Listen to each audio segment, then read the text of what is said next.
Nah, jadi penyemprotan yang baik itu yaitu kita semprotkan pada pagi hari, yaitu pada permukaan daunnya dan dari bawah juga ya.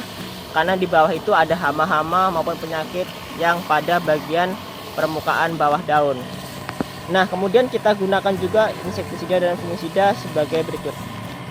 Assalamualaikum warahmatullahi wabarakatuh. Kembali lagi ke channel saya, Andi Prayogi.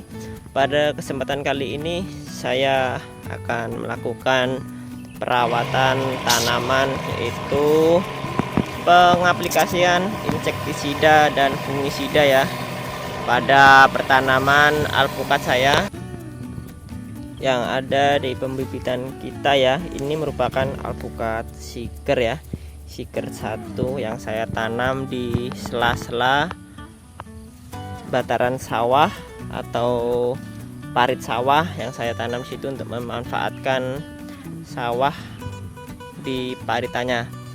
Nah, jadi pada kesempatan kali ini saya akan memberitahukan bagaimana cara kita mengaplikasikan insektisida dan fungisida sebagai perawatan yang rutin pada pertanaman bibit atau pohon yang kita tanam ya. Nah, kemudian selain itu juga kita akan menjelaskan bagaimana sih waktu yang tepat untuk pengaplikasian insektisida maupun fungisida ya, pagi hari, siang hari, atau sore hari. Oke, jangan lupa di subscribe bagi yang belum subscribe channel ini. Oke teman-teman, ini merupakan komposisi atau bahan-bahan yang saya gunakan untuk penyemprotan rutin terhadap bibit dan pohon-pohon yang ada di kebun saya ketika musim penghujan ya. Karena di musim penghujan itu banyak sekali hama maupun penyakit yang menyerang tanaman ya, karena di situ kelembapan tinggi dan kemudahan curah hujan tinggi juga. Maka dari itu harus kita kendalikan secepat mungkin atau seintensif mungkin supaya tanaman kita tidak terserang oleh penyakit maupun hama. Karena apabila sudah terserang itu nanti kita mengolahnya itu akan lebih susah, apalagi penyakit ya. Ketika penyakit sudah menginfeksi tanaman, maka otomatis nanti penyebarannya sangatlah cepat dan dapat bersifat sistemik terhadap tanaman kita. Nah, langsung saja, ini komposisi yang saya gunakan ada keempat bahan ya. Yang pertama ini insektisidanya, ini yaitu saya gunakan yang dosis rendah saja ya, karena untuk mencegah hama ulat maupun belalang saya gunakan sidametrin dengan kandungan sipermetrin. Nah, untuk dosisnya itu sesuai dengan takaran saja ya. Takaran itu biasanya ada di setiap kemasan. Ini kita lihat di sini. Nih, yaitu kurang lebihnya kalau kita lihat untuk belalang 1 mili, kemudian untuk lalat buah, untuk ulat itu kurang lebih 3 atau 4. Kita ambil saja rata-ratanya yaitu 3 sampai 4 mili per liter air. Jadi kita ambil di sini takarannya itu 3 sampai 4 mili liter sidametrin, kemudian kita larutkan ke dalam 1 liter air. Nah, itu untuk sidametrinnya. Untuk insektisidanya, insektisida tidak harus sidametrin, namun sesuaikan yang ada di stok rumah ya. Oke, kemudian kita lanjut ke fungisida. Di sini saya gunakan fungisida sistemik dan kontak ya. Nah, ini yang kontak yaitu saya gunakan Nordok yang harganya bisa dibilang cukup murah namun hasilnya bagus ya, dengan kandungan tembaga. Nah, untuk dosisnya kita lihat di belakang sini ya, yaitu kurang lebihnya hanya 3 gram atau 5 gram garam per liter air. Jadi 3 sampai 5 gram larutan ini dilarutkan dalam 1 liter air. Kemudian yang ini fungisida sistemik, saya gunakan Skor atau Cambrio.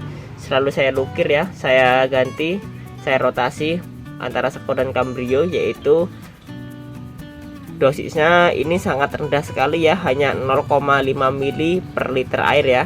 Jadi jangan banyak-banyak. Di sini kan dosis sistemik dan dosis tinggi ya teman-teman ya. Kalau tidak terpaksa jangan digunakan Skor ya. Kalau hanya untuk pencegahan sebenarnya kita bisa gunakan dengan Nordok saja ya, kontak itu sudah bisa kita gunakan dosis rendah saja. Karena Nordok ini sebenarnya kandungannya tembaga juga dibutuhkan oleh tanaman sebagai unsur hara ya. Kemudian saya gunakan juga atonik, yaitu sebagai pemicu pertumbuhan dan juga sebagai daya tahan kekebalan terhadap pertumbuhan. Selalu saya campurkan dengan atonik ya. Nah oke teman-teman, sekarang kita larutkan komposisi ini sesuai takaran dan dosis masing-masing dari sini ya. Jangan melebih-lebihkan dari takaran atau dosis ya. Sementang-mentang nanti penyakitnya banyak atau sudah parah kita lebihkan dosisnya, itu akan merusak tanaman kita sendiri, terutama tembaga atau nordok ini ya, karena CU akan bersifat meracuni ketika dia overdosis. Oke teman-teman, setelah kita melarutkan dari insektisida, fungisida, dan zat pengerasan pertumbuhannya, sekarang kita akan melakukan penyemprotannya ya. Nah jadi teman-teman, penyemprotan yang baik itu kita lakukan di pagi hari ya. Kenapa demikian? Karena di pagi hari itu penyerapan dari unsur hara maupun zat-zat untuk pupuk, untuk insektisida itu akan terserap secara maksimal atau optimum di pagi hari ya. Karena di pagi hari itu tanaman belum melakukan penguapan yang tinggi sehingga penyerapannya bisa diserap secara optimal atau maksimum teman-teman. Nah jadi kalau sudah siang sebaiknya kita tunda dulu penyemprotannya. Nah tapi juga diperhatikan juga pagi hari, kalau cuacanya mendung atau mau hujan itu jangan kita semprot ya, karena nanti akan percuma, kita menyemprotnya akan tidak maksimal kalau belum terserap secara banyak, nanti sudah terguyur oleh air hujan teman-teman. Nah jadi yang perlu kita perhatikan yaitu dari tanaman itu ketika masih pucuk muda ya, yang sering saya ulas, yang sering saya jelaskan. Jadi banyak sekali teman-teman di sini yang menanyakan berapa kali sih penyemprotan atau pengaplikasian insektisida pada pertanaman kita. Sebenarnya tidak perlu sering-sering, yang penting pada saat tunas muda saja seperti yang pada kondisi ini ya. Karena sehebat pun apapun tanaman itu, sekalipun jenis Miki atau jenis yang lainnya, itu akan masih sangat rentan ketika tunas muda. Contohnya ini Miki ya, namun masih bisa termakan oleh hama yaitu ulat atau belalang ya, karena dia tunasnya masih muda, jaringannya masih lunak. Nah disinilah kita yang harus intensif dalam melakukan penyemprotan insektisida maupun fungisida, bisa secara organik maupun secara kimiawi ya. Yang penting harus sesuai dengan takaran atau dosisnya teman-teman. Nah nih contohnya nih, apalagi di musim penghujan ya. Musim penghujan itu sangat rawan sekali terhadap serangan hama maupun penyakit, lebih-lebih dari musim kemarau atau musim panas, karena di sini kelembapan itu sangat tinggi, kemudian air itu cukup banyak turun, kemudian yang menyebabkan di sini banyaklah hama maupun penyakit yang menyerang pada tanaman kita. Nah ini yang kita lihat ini yaitu hamparan bibit Miki dan Siger dan Roro Subakanya ya. Nah penyemprotannya yaitu bisa di permukaan, pada permukaan atas daunnya dan di bawah daunnya ini teman-teman ya. Jadi kita menyemprotnya juga tidak hanya dari atas namun dari bagian bawah juga. Nah seperti itu yang harus kita lakukan pada tunas muda saja ya. Kalau sudah daun seperti ini itu sudah tidak perlu kita aplikasikan, karena ini jaringannya sudah kuat dan dia tahan terhadap hama maupun penyakit ya. Nah seperti ini itu harus kita lakukan.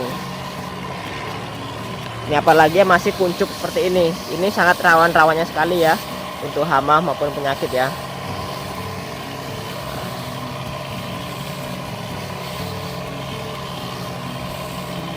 Kalau saya aplikasiannya yaitu biasanya kalau tidak ada hujan itu ya hanya pada tunas muda saja. Namun kalau hujan ya paling saya aplikasikan 1 minggu sekali ya, tergantung dari musim dan cuaca yang mendukungnya ya. Nah, jadi semakin sering hujan semakin kita juga makin intensif dalam melakukan pengaplikasian atau perawatannya ya. Karena kalau musim panas santai saja kita, yaitu pada tunas muda saja kita semprotnya. Oke teman-teman, semoga video ini bermanfaat bagi kita semua. Bagi yang belum jelas nanti bisa ditanyakan lewat kolom komentar di bawah ini. Saya ucapkan terima kasih. Saya akhiri, wassalamualaikum warahmatullahi wabarakatuh.